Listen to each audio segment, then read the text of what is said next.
Paul de la Tour, Akaroa Community Health Trust Fundraising Committee. Welcome. I'm just going to come and sit with Paul. Don't you trust him? Yes, I do trust him.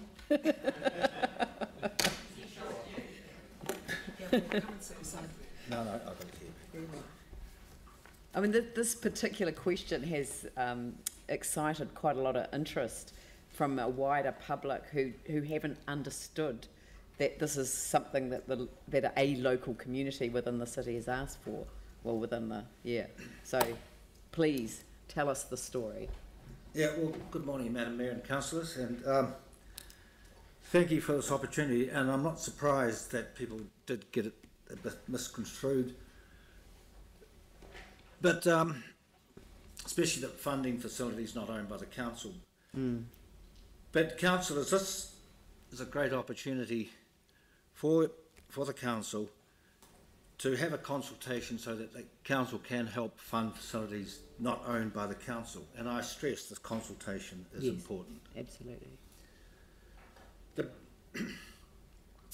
funding facilities not owned by the council is not as a given right by individuals or community groups, clubs, to instigate a rate that they see as a benefit for the committee, for the community or their clubs, but having to consult with the community so that the wishes and desires of all the community will have the opportunity to support or disagree with the organisation promoting a request to rate as they perceive for the benefit of their community.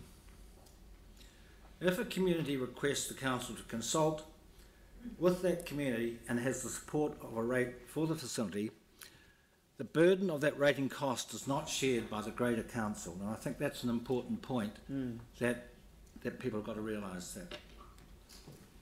And also, seeming with the financial constraints of the City Council, and not only the City Council but the CHDB and other regional organisations, this method of funding smaller community facilities has a tremendous benefit not only to that community but the ability of the council to be proactive in helping these communities to continue to improve their facilities. Now, I'll give you an example, and that's the reason I'm here, why the council should introduce this funding mechanism. And you're all well aware that the Akaroa Hospital was damaged from the 2010 and 2011 earthquakes and subsequently demolished. Now, an organisation representing Akaroa and the wider Banks Peninsula community called the Akaroa Structure Group, now called the Akaroa Community Health Trust, a charitable trust. The members of this group represented medical, professional and a geographical spread of the people of the peninsula. And Pam Richardson here, who you all well know, was a member of that original structure group and is also a member of, she's a trustee.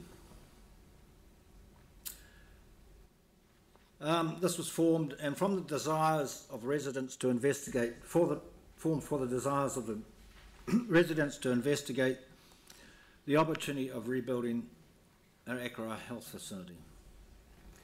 Now, the structure group had numerous meetings with the residents of Akaroa and Banks Peninsula and to inform them of progress, including the desires of the community to build an Akaroa health facility.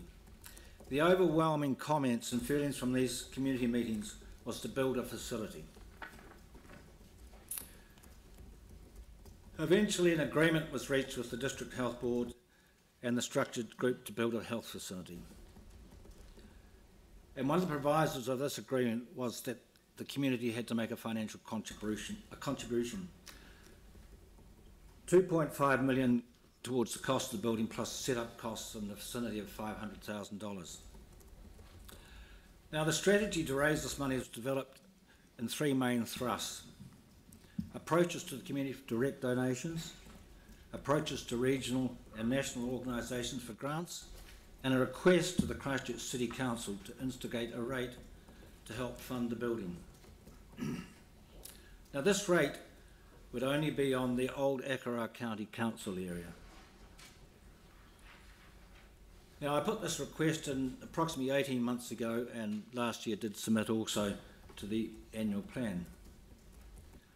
Now, to date, donations have totaled in excess of 1.2 million. This is including donations from individuals, Banks Peninsula community service groups, e.g. the likes of Lions, a whole range of fundraising from the wider community groups on the peninsula. We do have pledges totaling 400,000, with the grants from national and regional organisations to be finalised. Now, with the ability to strike a rate, the target of 3 million is attainable. It's approximately, if this is able to be done, about a third of the cost. Now, it's been a long process understanding some of the legalities the council has to work through as to the reason why I'm here today. It's a unique opportunity for the council to agree to funding facilities not owned by the council in the ways that communities can approach the council, requesting the council to consult with these communities to instigate a rate to help build that will benefit these communities. Now, I urge the council to implement this new policy of consultation for funding facilities to enable a rate to be struck that is not owned and not maintained by the council. Thank you. Thank you very much, and that was a really good summary of what is, you know, being proposed in the consultation document. Does anyone have any questions? Jamie. Is it essentially a bid that you're proposing, or would you just, is this across all rating bases in that area, just commercial, just residential, or or both? All ratepayers. Okay. Yeah, so it's different from a bid. A bid is a business improvement so district. It is across. Yeah. So both the commercial rating base though as well. Yeah. Okay. Yeah, that's great. Thank you. The interesting thing about raising this as an issue is that one of the councillors, Councillor Dion Swiggs, and I went to see a business association, and it helped us actually advise them about the business improvement district process, which hasn't been picked up by some of the business districts that actually could take charge of their own sort of environment and do some good stuff. Well, unfortunately, Akaroa and Banks Peninsula don't have a big business that can sustain a project like this. Yeah, no, that's good. Andrew?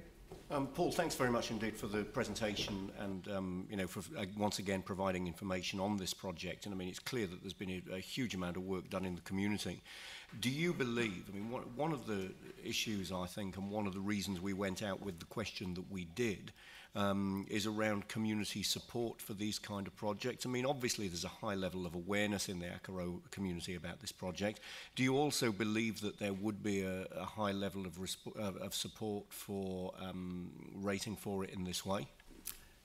Definitely. I mean, the wider community have been, well, should know that I'm going through this process with the trustees of the Akaroa Community Health Trust. To every meeting I've been to, there was this call the whole time: we want this facility, we want it. And plus, with the ability of consultation, they've got the opportunity to actually support it or not. And I would be very surprised if there's very, very many submissions against it. So would it be fair to say that the community is actually waiting for council to come up with a process to achieve this? I think so, yes. Aaron? Yeah, this is the exact same system that Kaikoura got their health facility. For those that aren't aware, they did theirs, and they've got a fantastic facility up there, which was luckily finished just prior to the quakes. So it was extremely good timing. And I was lucky enough to go up and be part of a fundraiser right at the start of that, and their community really embraced it, and it had a really good payoff because they would have been waiting years to get the money from government. So they took the bull by the horns and got the facility. Yep, I'm aware of that. Kaikoura is not the only council. I think West Otago have done it And I'm not sure what's happening in North Island, but I'm sure it's happening all around. And the government were good enough post-quake to then take that off. They picked up the tab, so that was quite lucky for Kaikoura. Yep, Pauline, 45 seconds. Just wondering if you could run the figures past me again? The figures again. Could you run the figures past me? The amount that we're raising, or the financial contribution to the District Health Board is 2.5 million towards the building, and then to set up the trust and the operating company, which is Akaroa Health Limited, is in the vicinity of $500,000. And you've got to also realise, before, there's been a lot of money spent by the structure group in feasibility studies and such. And at the moment we've raised in the vicinity from donations about 1.2 million. We have got pledges in the region of 400,000, and we're still working through the regional and national grants. So if the national and regional grants are more than expectation, obviously the amount that would be needed to rate would be reduced. Yes. Thank you. That's lovely. Look, thank you very much for your time and presentation this morning. I think it's been very helpful. Thank you. Thank you, ma'am.